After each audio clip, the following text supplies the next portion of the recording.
Page 440 continued. The development of poetry. The era of political awakening yielded a rich poetical harvest.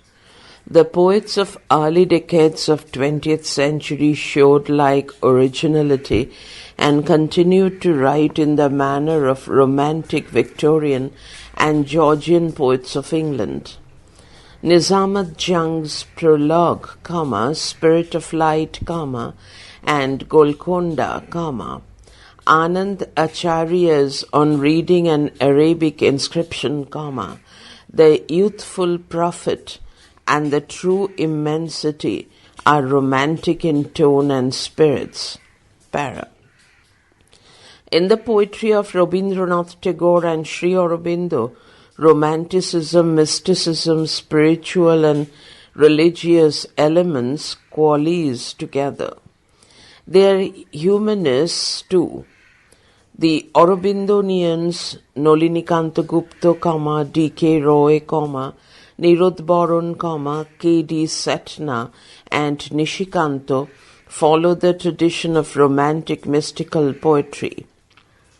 Para. Literary changes in Europe left their mark on the poetry of this period. The Georgian movement in English poetry brought about a great change both in theme and technique of poetry. G.K. Chettur, Chettur, S.K. Chettur, Joseph Furtado, Furtado, P. Sheshadri, J. Vakil, and Roby Dutt were influenced by Georgians and, like them, handled poetical themes in simple and straightforward manner and avoided the abstract symbolism and obscure and grandiloquent expressions of the romantic mystical poetry. Para. Modernists influenced Indian English poetry after the 20s. The romantic mystical mode of poetry was on the wane. Realism began to influence the poets.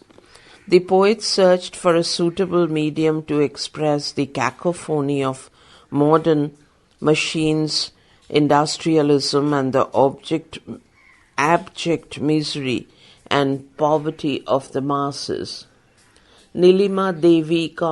Rajan, R.R. Shrestha, and Humayun Kabir developed compact expression and new poetic technique.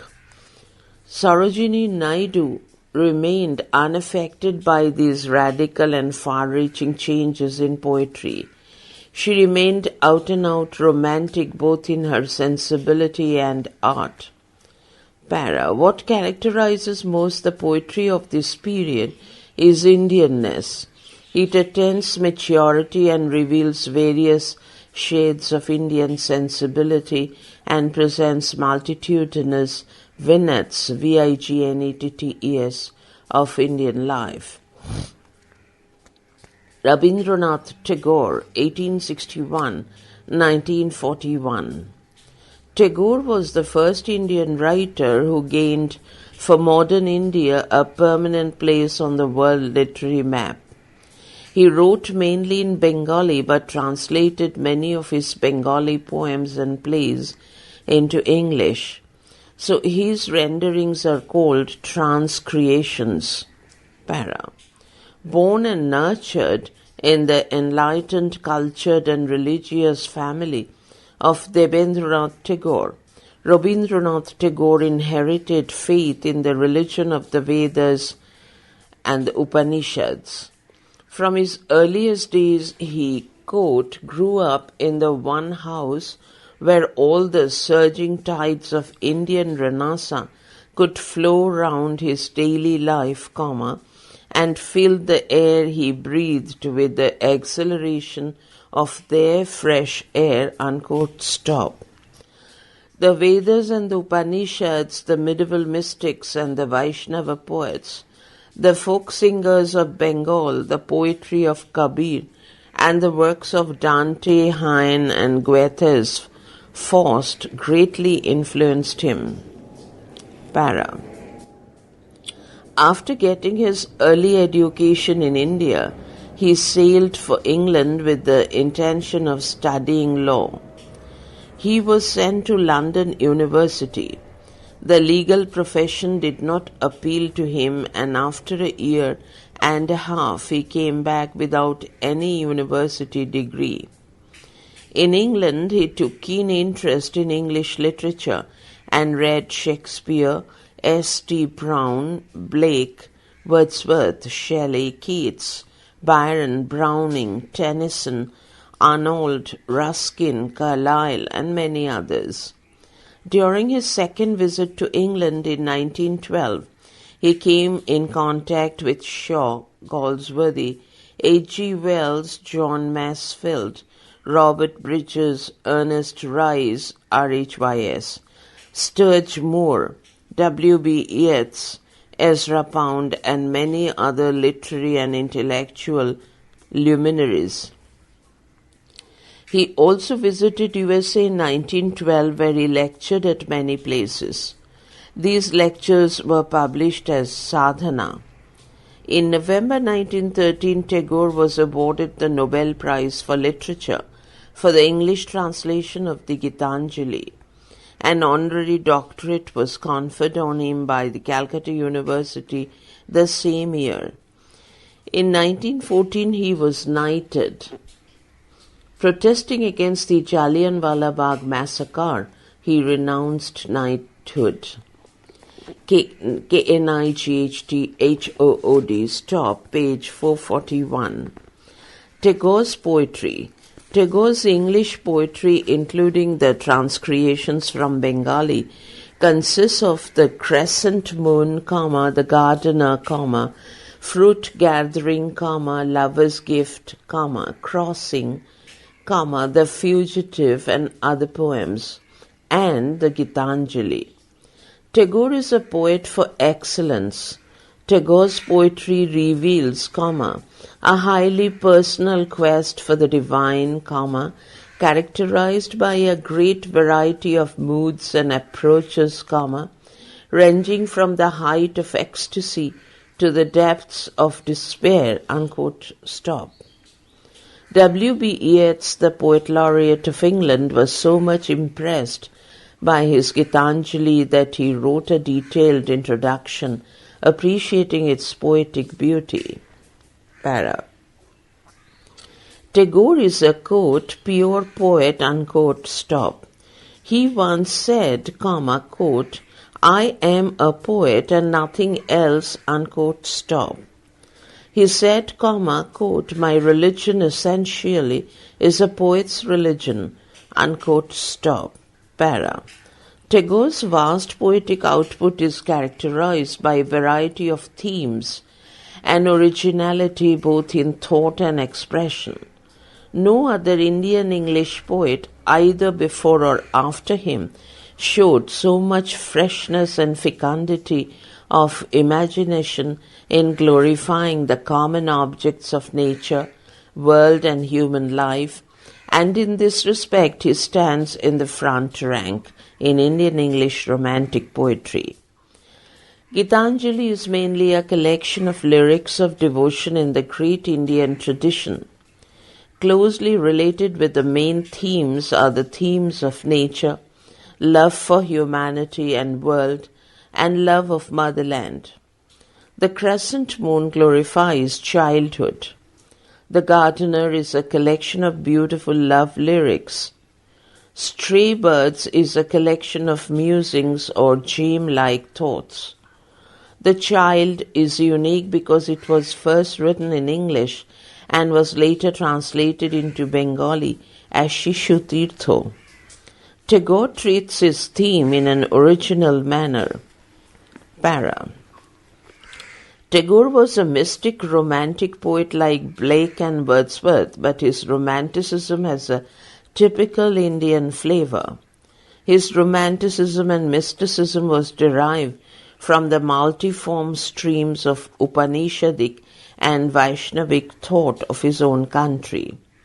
In Gitanjali, mysticism and romanticism have been superbly blended together. It finds expression in the wishful longing for the infinite in highly lyrical and passionate utterances. Tagore writes, quote, "Thou art the sky and thou art the nest as well," unquote, stop. For Tagore, quote, "This world is a book with God's signature on every page, comma, and the thing to decipher is that signature, stop." Man, comma, the world and God interpenetrate in his poems and enter into personal and poignant relations, unquote, stop. Gitanjali and other poems of Tagore are a recordation, quote, of the finest expression of his mystic experience and have a place equally in the mystic literature of the world as the finest poetry of our time, unquote, stop. Para. Love of nature and love of humanity distinguishes poetry. He was a great love poet also. He is intoxicated with the love of God at the immortal touch of whose hands his, quote, little heart loses its limits in joy and gives birth to utterance ineffable, unquote, stop. Tagore's love poems are remarkable for intensity of feelings. He interprets love in all its multiform expressions. The love of mother, of son, of husband, of wife, lover, beloved, and friend. In Gitanjali, Tagore expresses the intensity of love through vivid and highly suggestive imagery. For example, quote, "I run as a musk, musk-deer, runs in the shadow of the forest, mad with his own perfume," unquote, stop. Para. Tagore is a great and gifted poetic craftsman. He had remarkable command over English and he artistically used it for expressing his spiritual vision and deep mystical feelings in his poetry. His poetry is unique for the exquisite blending of the harmony of thoughts, feelings, and melody of words. He employed apt and simple vocabulary to communicate deep spiritual feelings. His diction is conspicuous for picturesqueness, colorfulness, and suggestiveness.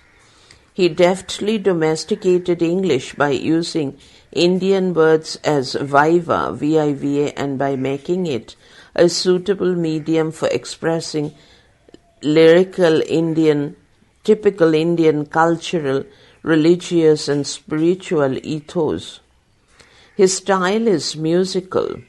A critic says, Cologne, quote, "Words came to him singing and dancing, and he waved them into 100 bewitching tunes, comma, 100 rhythmic patterns, ... unquote. Para. Tagore's poetry is universal in its appeal. It reveals emotions and feelings characterized by, quote, superabundant optimism, unquote, comma, which are universal in appeal. He is a poet of joys and hope. He envisions a better and happier future for mankind. Para. Tagore's mysticism and imagery also fascinated Harte Crane, Harte Crane, and Ezra Pound. His poetry has been accorded international recognition. W.B. Yeats said about the English translation of Gitanjali, colon, "These lyrics are full of, quote, subtlety and rhythm, colon, of untranslatable delicacies of color, comma, of metrical invention," unquote, stop. It is, quote, "the work of supreme culture, comma, they yet appear as much the growth of the common soil as the grass and the rushes," unquote, stop. Page 442. Stopford A. Brooke read Tagore's lyrics with, quote, "more than admiration, semicolon, with gratitude for their spiritual help, comma, and for the joy they bring and confirm, comma, and for the love of beauty which they deepen and for more than he could tell, unquote, stop. His place in literature is assured, stop. Nirad C. Choudhury writes, quote, I would loudly proclaim that the status of Rabindranath Tagore as a literary man was higher than that of all the 13 writers who had received the Nobel Prize from 1901 to 1912, unquote, stop. Sarojini Naidu, 1879-1948. Sarojini Naidu, quote, a dreamer, born in a dreamless age, unquote, and, quote, an ardent, versatile and dynamic genius, unquote, is unsurpassable for her sweet and melodious songs, which are superb in the entire range of Indian English poetry as, quote, a magnificent and colourful album of Indian life, unquote, stop. She was the daughter of distinguished parents. Her father, Dr. Aghor Nath, who enjoyed the distinction of being the first DSC of India, was an eminent scientist, and her mother, endowed with bird-like quality of song, was a pious lady. Her parents influenced her. Her brother, Virendranath Chattopadhyay, was a linguist and revolutionary, and her other brother, Harindranath Chattopadhyay, was a poet, playwright, and composer. She inherited secular values from her family, which are reflected in her poems Ode to H.H., the Nizam of Hyderabad, the Pardanashin, Wandering Beggars, the Prayer of Islam, the Old Woman and Imambara, stop. Para. She began composing poetry at the age of 12. Before leaving for England in 1895, she had composed many poems, including Lady of the Lake of 1300 lines. At Cambridge, she came in contact with Sir Edmund Gosse, GOSSC, who recognized her poetic talent and advised her to seek inspiration from India and not from England. Acting upon his advice, Sarojini Naidu began to compose poems on Indian themes. Edmund Gosse and Arthur Symons introduced her to W.B. Yeats,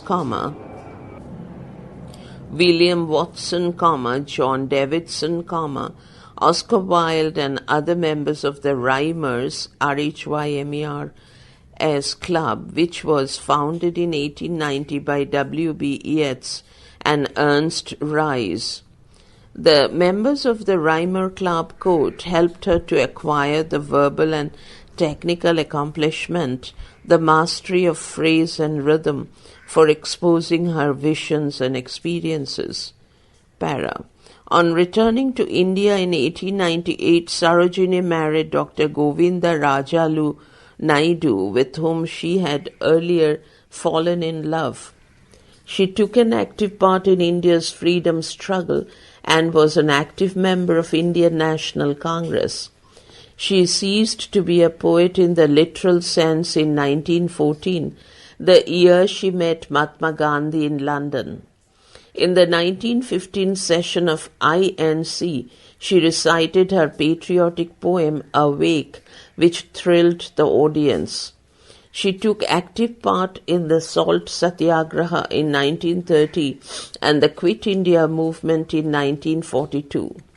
After the attainment of independence on August 15, 1947, she became the first governor of UP.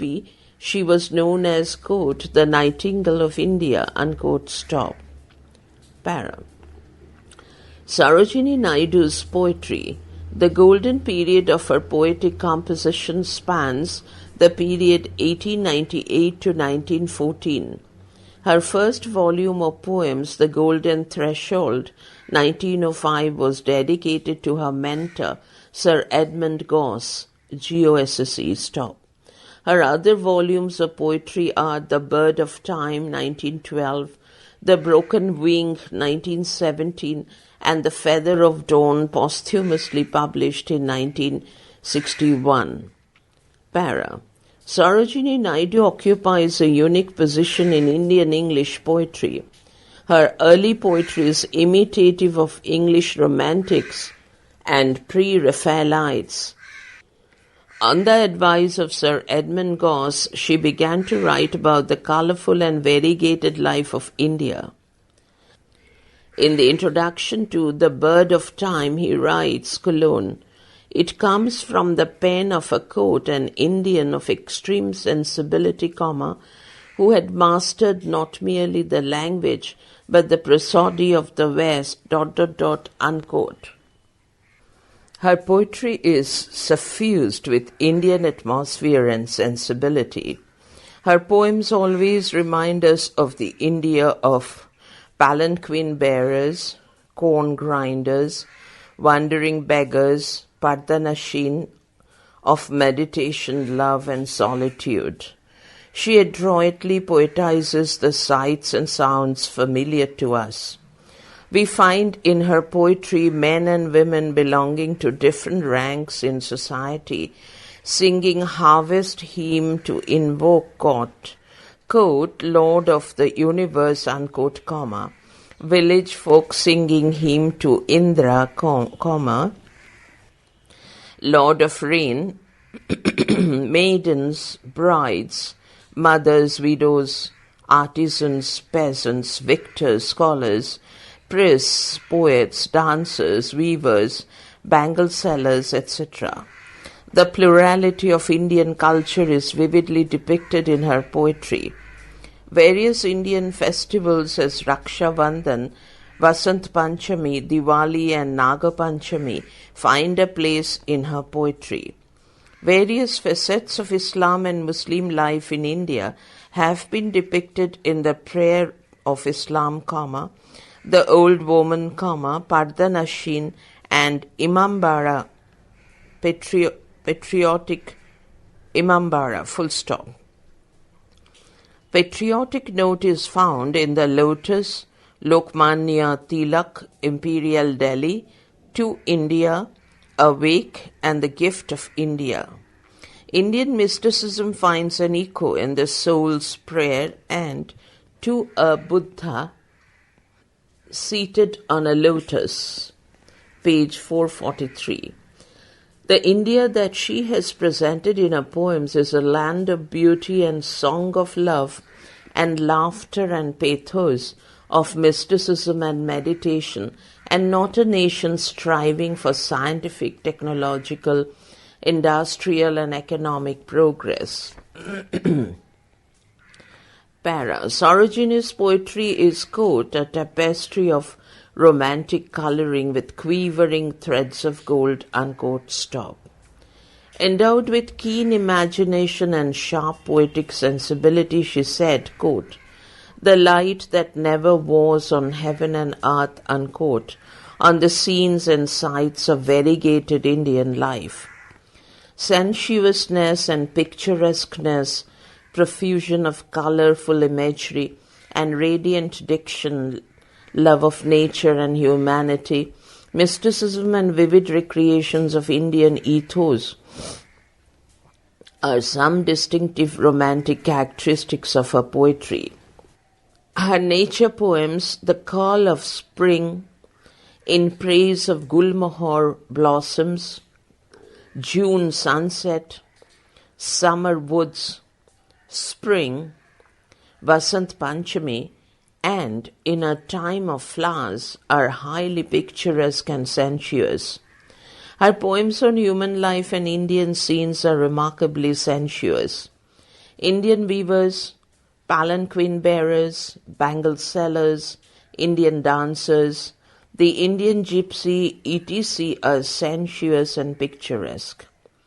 The common human beings in these poems have been portrayed with dignity and grace. Para. Sarojini Naidu's poems on remote and far-off themes are highly romantic. In, quote, the royal tombs of Golconda, unquote, she silently and seriously ponders over the extinction of the glorious dynasty of Golconda. There is a feeling of sensuousness and mystery in the whole poem, especially when she points out that the beauty of the dead queen of Golconda is imperishable because it renews every year with the advent of spring. Your beauty weakens with the spring to kindle these pomegranate graves. Para. In the Hussain Sagar and the fairy isle of Janjira, she sings of, quote, the glamour and grace of a far-off time, unquote, stop. Para. Sarojini's love poems are highly romantic. Imagination casts a supernal charm over her love poems. To her, love is not a platonic ideal but a realizable ideal. All her love poems, a Rajput love song, Song of Radha, the Milkmaid, The Path of Tears, The Gate of Delight, and the Temple Trilogy, express various facets of love in a romantic manner. Para.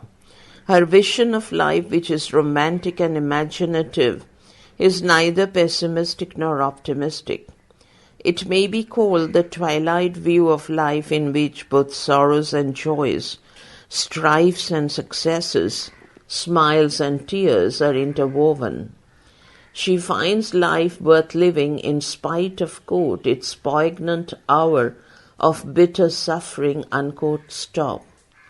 In life, the poetess tells her children that life is not a, quote, lovely stalactite of dreams, comma, or carnival of careless joy, unquote, but the mingled urn of passionate longings and sufferings, comma, of fears and strifes, comma, of joys and successes, stop. The battle of life has to be fought with courage, endurance, and determination. The woman in the poem, the old woman is radiant, is a radiant symbol of courage and endurance. She is poor, comma, she is bent, comma, she is blind, stop. But she lifts a brave heart to the jest of the days, stop. Para. A challenge of fate reveals Sarojini Naidu's firm determination to fight the tyranny of fate. Although the, quote, songbird, unquote, bears a broken wing, comma, she flies heavenward with courage and determination. Behold, exclamation, I rise to meet the destined spring, and scale the stars upon my broken wings, exclamation. Para. Sarojini Naidu, a super poetic artist, shows complete mastery over English and flawless command over the metrical system of English poetry. Her poetry is embellished with various figures of speech, especially simile and metaphor, which are highly imaginative, picturesque, and suggestive. The quick succession of highly suggestive similes has Shelleyan, Shelleyan, touch in the palanquin bearers, Indian weavers, in praise of henna, comma, Indian love song, Indian dancers, etc. She was a word painter of excellence in Indian English poetry. She was fascinated by the music and melody of words. Padmini Sengupta remarks, quote, words flowed like cascades of flowers from Sarojini's enthralled lips, unquote, stop. She successfully used various poetic forms. The Lotus, Imperial Delhi, and In Salutation of My Father's Spirit are her finest sonnets. Her ode to H. the Nizam of Hyderabad is an occasional ode. She was a lyricist par excellence. Arthur Symons praised her for the, quote, bird-like quality of song, unquote. Sarojini Naidu's finest lyrics, writes M.K. Nayak, quote, have a perfect structure and an exquisite finish, and she handles various meters and stanza forms with consummate ease, Of all Indian English poets of her generation, she has perhaps the finest ear, and her mastery of word music is indubitable, unquote, stop. Para. Sarojini Naidu's place is unassailable in Indian English poetry. In the words of Padmini Sengupta, she fashioned a new Oriental English style of verse. Quote, her poetry was a legacy to the future development of language and poetry. It was refreshing and continues to refresh, in a word, now sophisticated and ugly and unromantic and for too starkly realistic, unquote, stop. Page 444. Sri Aurobindo, Aurobindo, 1872 to 1950. Sri Aurobindo, a man of versatile genius and achievements, was the propounder of yoga, the prophet of life divine, the fiery revolutionary and nationalist, the illustrious scholar and interpreter of the Vedas, the matchless teacher, the poet, dramatist, critic, orator and prose writer par excellence. Born in a cultured and enlightened family, he inherited the values of Indians' composite culture from his father, Krishnananda Ghosh, and mother, Swarnalata Devi. His elder brother, Manmohan Ghosh, was a distinguished professor of English and illustrious poet. His younger brother, Binoy Bhushan, was a revolutionary. Para. In 1870, Sri Aurobindo was sent to England to continue his studies. He got his early education at Manchester and learnt English, Latin, French, and history privately. In 1884, he joined St. Paul's in London, where he remained for 6 years. Here he secured the Bedford Award for History and Butterworth Prize for Literature. He also won a scholarship that enabled him to proceed to King's College, Cambridge.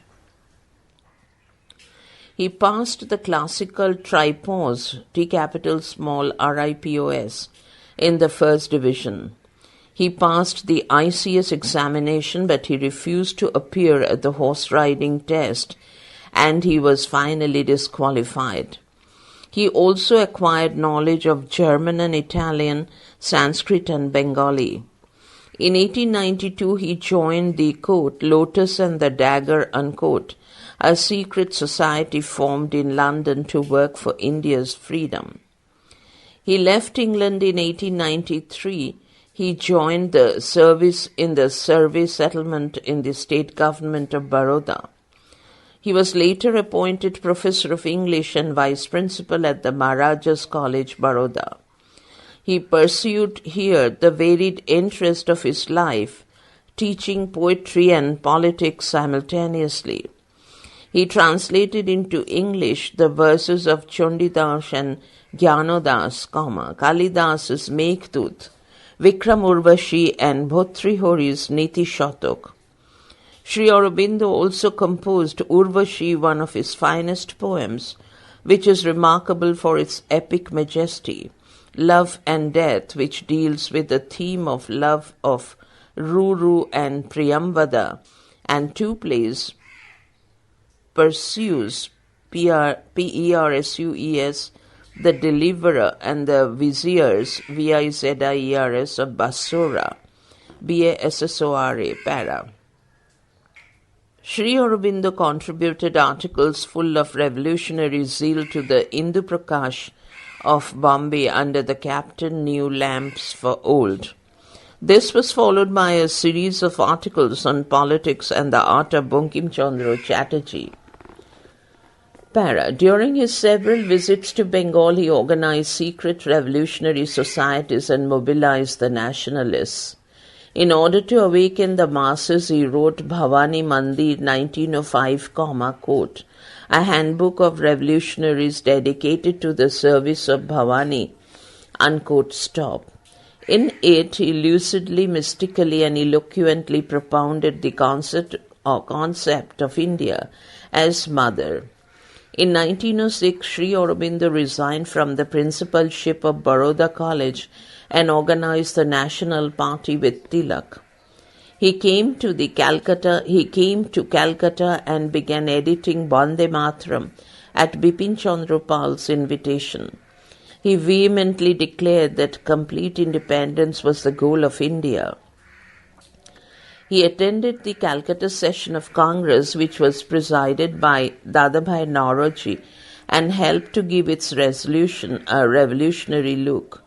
In 1907, he was arrested for publishing some patriotic articles in Bande Matram, but he was later honorably acquitted. During this period, Sri Aurobindo also took keen interest in yoga. On May 4, 1908, he was arrested for Alipur conspiracy case and was detained in Alipur jail for a year, where he had Narayan Darshan, an ineffable mystic experience. He was released without a stain at his character. He started the publication of a new weekly, Karma Yogin, soon after his release in 1909. Para. Sri Aurobindo now had no interest in politics. He was now governed by divine force. In 1910, he left Kolkata and reached Puducherry, where he lived for the rest of his life. Sri Aurobindo and Madame Mira Mirra Richard, known as the Mother, began the publication of Arya on August 15, 1914, a monthly journal devoted to, quote, a systematic study of the highest problems of existence, stop. During this period, he wrote his major works, The Life Divine, The Secret of the Vedas, The Ideal Human Unity, The Essays as the Gita, The Human Cycle, The Future Poetry, A Defense of Indian Culture, The Synthesis of Yoga, Renasa in India, and Heraclitus. He founded an ashram at Puducherry, which was visited by Lala Lajpat Rai and Gurudev Tagore in 1926 and 1928 respectively. Para. The partition of India deeply shocked him. In 1942, 2 volumes of his collected poems and plays appeared. His epic Savitri started appearing in installments from 1946 onwards. On December 5, 1950, Sri Aurobindo passed away after a brief illness.